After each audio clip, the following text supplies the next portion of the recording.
He got all that armor from his family, though, huh? Right. No way. What's on his... What is that? My hoodie? I've always had this. It's got a cute little bunny rabbit. Her eyes! It's Pumpkin Pete. I knew it. Alright, Gabe, what did we just watch? We just watched Volume 4, Chapter 1, RWBY. Yeah, and it was actually a pretty solid first episode for the volume. It did give a lot of, like, opening to the whole, like, setup. Yeah. And the infighting over Team Ranger, Team Junior. Yeah.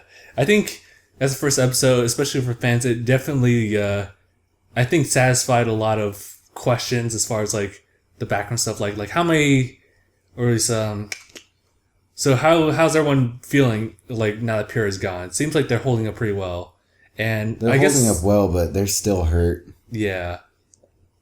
But, yeah, what this episode, I don't think really tells... No, actually, I think it did. Like, a couple months has passed. That could be just back contacts that... Some time has passed, clearly. Yes. Yeah. To the point where everyone has new costumes, and Jaune was just kind of like a little bit late to that. He had to get his stuff forged. Heavier than you used to, but you'll thank me the next time you go up against a set of claws. Wow. Haha, my own armor. I don't know what to say. My new costume! Don't gotta say anything. Just put it on. I'll go get the rest. Yeah, with the help of Pyrrha's equipment. That was some fine metal you brought me. Accents the white nicely. Oh, so that's where his stuff was.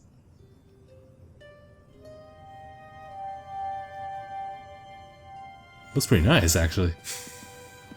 From a friend. Oh. Yeah.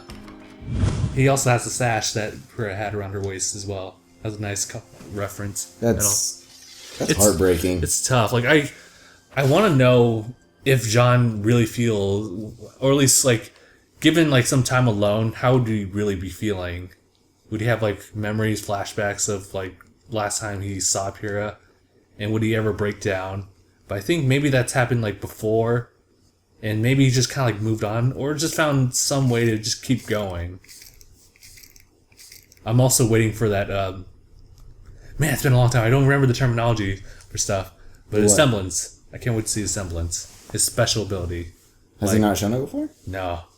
Like, it's kind of like, it's very vague, and Pyrrha was the first one to kind of, like, introduce him to, like, what it could be. And that, like, he has, like, really fast, like, regenerative abilities. So, think kind of like Naruto.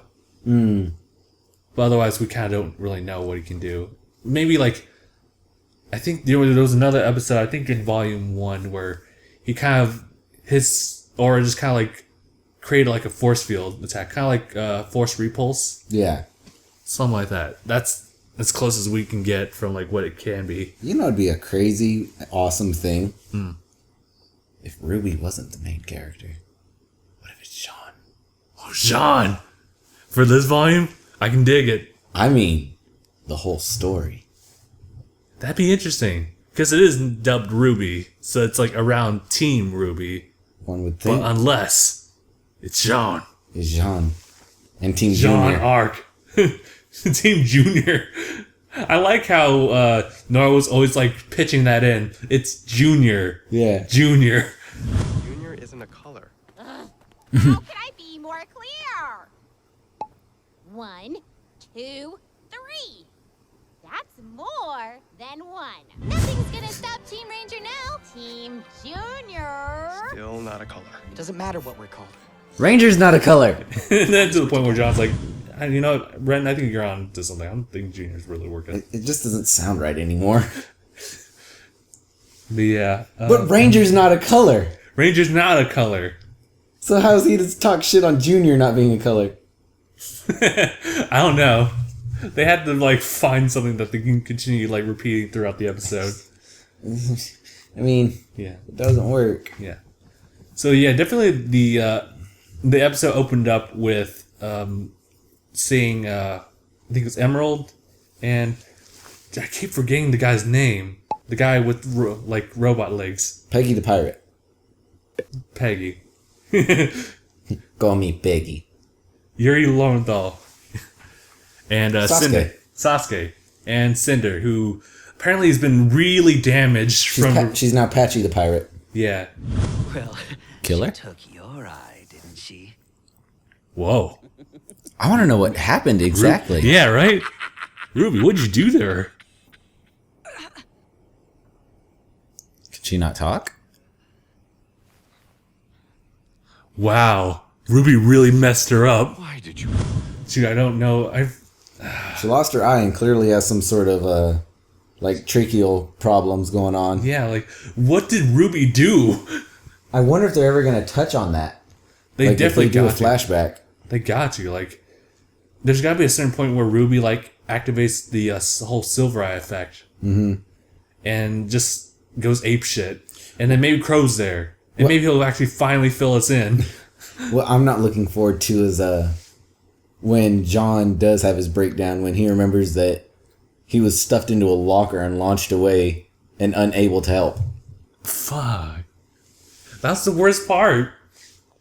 Shoved into it, launched somewhere far away, and he just like calls Weiss like, please do something. Because he knows he physically cannot be there in time for anything. Yeah. Which is the worst. So I wonder, I really would like it since they kind of touched on him being the strategist behind it. I think it would be a really cool thing if his semblance was like an ability to stop time. oh, that'd be cool. Where like nothing like, I wouldn't say like he has the ability to move while time is stopped, but he can stop time indefinitely so he can analyze what's going on. Yeah. In the meantime, he's on the sidelines or being the distraction. So, what else is there for the episode for us to look at? Oh yeah, the farmer boy. I don't know what's going on. Who are you, young boy? We'll find out soon enough. He's Patches now. This is someone completely new. I have no idea who this guy is. I can't see one of those and not think Fallout 4. This is Right? a lifesaver. What was that about? I don't know. He's gonna play a part in it, a big part in it. They wouldn't have dedicated a whole like 2 minutes if he wasn't gonna be big. Yeah, I was like, okay, who are you? All right, see ya. Oh shoot, it's Nora. And that's all we needed. Also, that giant, what was it called? The Geist? No, Yeah. Poltergeist. Well, it's a Geist, yeah. Yeah. It possessed the stones. That thing's dead. Yeah, that thing is dead. Took a bullet to the face. After all of its, like, additional limbs have been taken off. Mm-hmm. That was cool. That was a cool idea. It was like a mask. All of its everything came from the mask that it held. Yeah. I liked how it took the tree, like, plunged it in, so it's like additional armor. Ruby set on fire, and it's just a flame sword now. No. Now it's a flaming tree. Big mistake! I was wrong. I was so painfully wrong. Horrible mistake. But yeah. Oh, I like the combination that Nora and Ruby had. Yes. That was cool. Oh! Whoa. Oh! That team attack. Double assemblance going on, eh? I want to see a lot more of those. Yeah. Because, the whole thing with dust being a part of, like, your weapon, how you can utilize it to make it more effective, that's really cool. But seeing, like, combinations... Well, it didn't like- even look like it wasn't even dust. It was who's her name? That one lady. Nora. Nora. I completely forgot her name. Best girl, Nora. Nora is my favorite. No, Blake is my favorite. Ooh, Blake yeah. is by far my favorite. She's so adorable. But, the ability, the charge and the thunder from her hammer came from the hammer. That was part of her upgrade. Yeah. As mentioned by Jaune Arc. Jaune Arc. But, and then she ran into Ruby, who used her semblance with her, and they kind of And it's used like, it. Yeah. It's like Ruby Speed with Nora's Thunder. So it's like light speed. Yeah.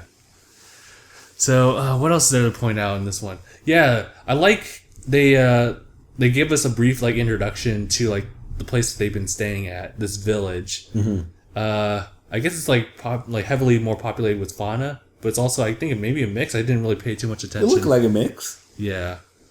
But yeah, they were just kind of like talking passively about like how the village is and It's just out of the way. yeah. Out of the kingdom's we were told. Mm-hmm. And so yeah, probably not gonna hear much from them later. Probably not. Like I'm pretty sure like towards the end of the volume when they have their big battle and it's shaking the entire world to its foundation. Right. It's gonna cut to the village, show him like, and it's gonna cut to like all the other minor characters that they showed for like a third of an episode. You're saying all these things that all I'm thinking about is like Paper Mario 2, The Thousand Year Door, where the earth shakes and everyone from every world that you visited are like, what? What? And at the end they're like, Mario's there. He can save us. Mario! Mario! Mario! Naruto! Naruto! I'm really excited. Yeah. I like this opening so much better too. Yeah? Yeah. This is like my third time watching it. At first, I wasn't really attached to it. I was like, I really like the third one better. Well, but this is the fourth opening? Yeah. I like the fourth opening. The third was my least favorite. Yeah. Which I think is everyone else in the world's favorite. I think it's because... shoot. I think it's Elise Williams. Please correct me if I'm wrong. But Elise Williams, she sings all of the openings. Uh-huh. So it's like... I felt like the third opening, like, in the tone, like, really matched her voice. And then, like, when hearing this, I was like, I'm not entirely sure. But, yeah, I'm pretty used to it now. I think it's because, like, the overall, like, tone of, like, the volume that's telling you right now. It's not, like, grim or dark. Even though it has grim. It has grim. That's that where... crawl out of ooze. Ugh. Yeah. That was weird. Reminded me of Fire Emblem Fates with the ever, like, spawning creatures from the murky waters. It's not fun. But yeah, like, I mean, like, the whole part of RWBY, like, at least, like, it began as, like, more lighthearted, so I like how it's going back to this. Especially it gives you kind of a new vibe to it versus, like, the third one, which made you depressed as all hell. Yeah, this one's a bit of a rebirth. Yeah. Time has passed, and though, like, things aren't looking too great, it's rather grim. Don't! It's too late! Perfect.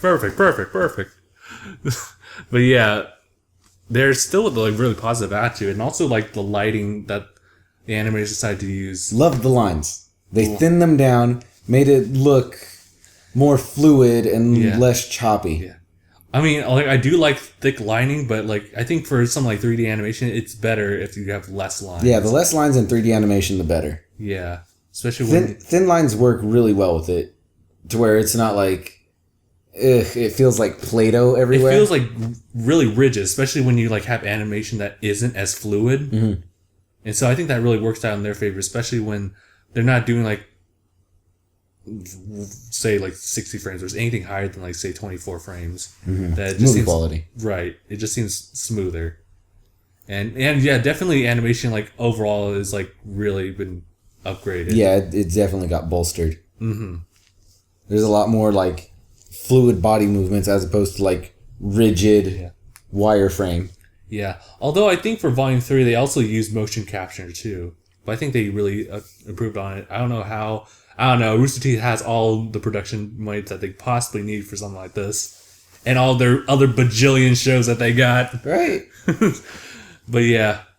Man. So I guess next episode we're going to be covering what's going on with Weiss. And maybe the other two members of RWBY. It's probably going to do Weiss. And at the end of the episode it'll probably cover Blake. It's got to do Blake. Yeah, it's going to cover Blake. And then it's going to cover Yang. RWBY. Yeah, RWBY. And then Junior. RWBY, and then Volume 3 Yang. Yeah, I think that out of all of them, like Yang's maybe still in that very. She's gonna be in a very dark place still. Yeah. I can tell just by the opening. Right. I'm really, like it's hard because to analyze like the trailer in full because like they're showing all these different characters that we are not familiar with whatsoever. So it'll be interesting to see how they all come about and like what they have in significance to the opening, because Yang's dad is there. Yeah, but then like it becomes a clone of Yang, and we're like, what is this just like her battling herself? Yeah, it's gonna be her battling her demons. I'm pretty sure there's gonna be a lot of that in this volume. Depending on how long it goes, I don't think we're gonna see much from Yang. Yeah, if it's gonna stay at that 12 episode arc length, then yeah, we'll have to really see like what Yang will do. Definitely because of like the whole like art that they have for like the previews and stuff for all the different costumes for Team RWBY. Yang's gonna definitely jump in, but who knows when that's gonna be. It'll probably be towards the end. Like 10. She's gonna regroup. There's no doubt about that. They're all gonna regroup at some point at the end. Until Blake dies. Yeah. In episode 11. Yeah, that's one thing I kind of don't like about the opening, just animation wise, was the fact that Blake didn't really fight back against Adam. She's like had a clone. He chopped that clone up, and she's like, "Oh no!" I'm like, "You have a sword.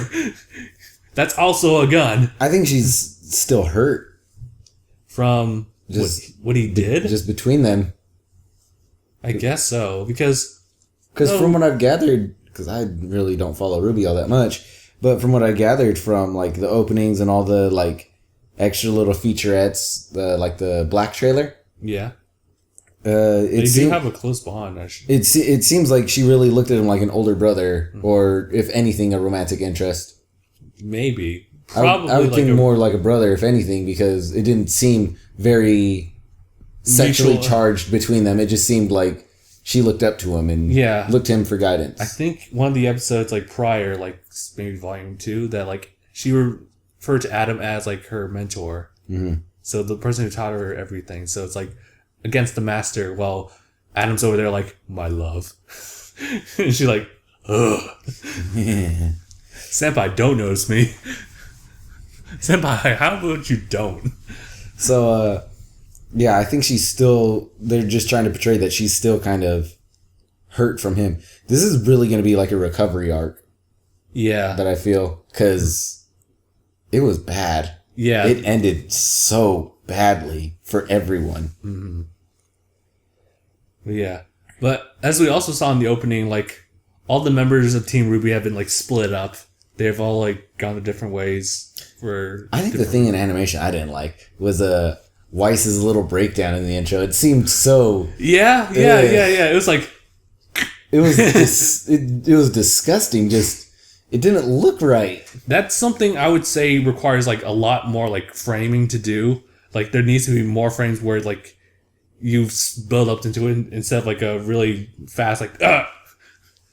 Because it just, like, emphasizes the fact that you're, like, in some kind of traumatic experience, although I'm not sure what that actually means, because... Because they did the same, for the most part, the same thing in Frozen with Elsa. Yeah. And it looked nice. It was super smooth. Yeah. She did her little bat when she, like, told everyone to get away and she iced the floor.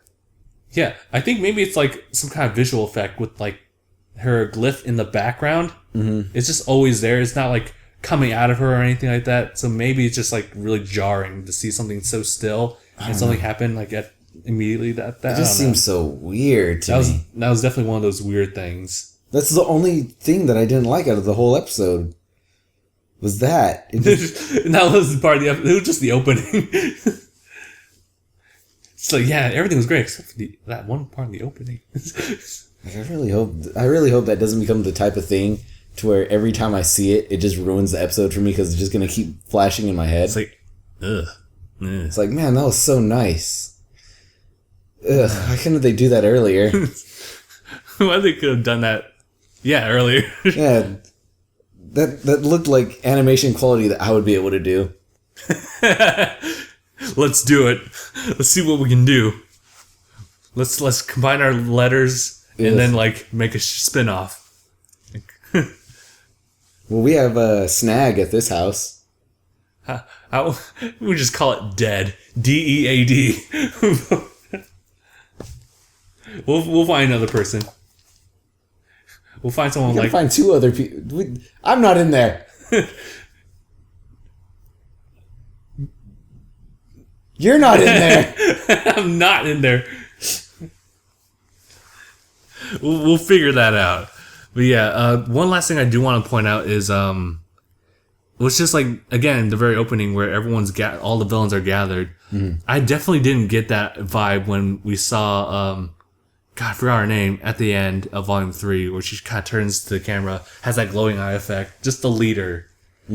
Like I felt like this was much less an organized like group of people. Moreover, it's just like this happens everywhere, and she's just like that center in which everyone gathers, and not so much as like, oh, we actually have like a base of operations or something like that. I just felt like it was more of an organic organization that was just built up by just this one person and doesn't need anything else but that person. So seeing all these different people, like different personalities all come together, and just it's almost as if it's just another day in class or something like that, and then the teacher walks in. It was definitely something I wasn't expecting. It could be like how what's it called? If you've ever played Saints Row 3, they had the Syndicate.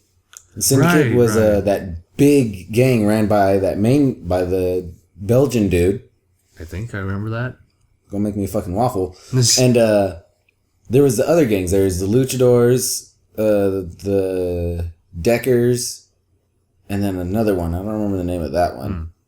But it was the three of them. And although the three of them operated on their own, of their own free will, the leader of their thing was the leader. They still answered to the dude who ran the Syndicate because he was big bad. Mm-hmm. So I think that's what this is. It's each of them is their own thing, but Big Bad tells them what to do because they're Big Bad. Right. Okay.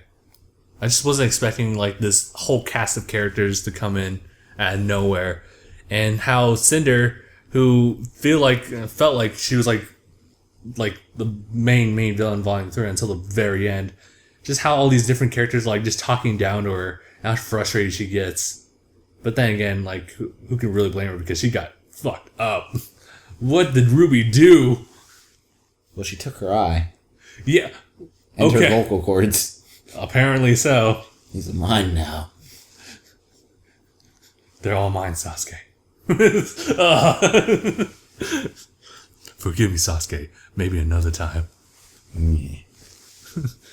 But yeah, I think that's pretty much it. I'm kind of looking forward to what happens in the next episode. So about this freaking 50-minute long Of course. Don't worry. 19 minutes of that was really the episode itself.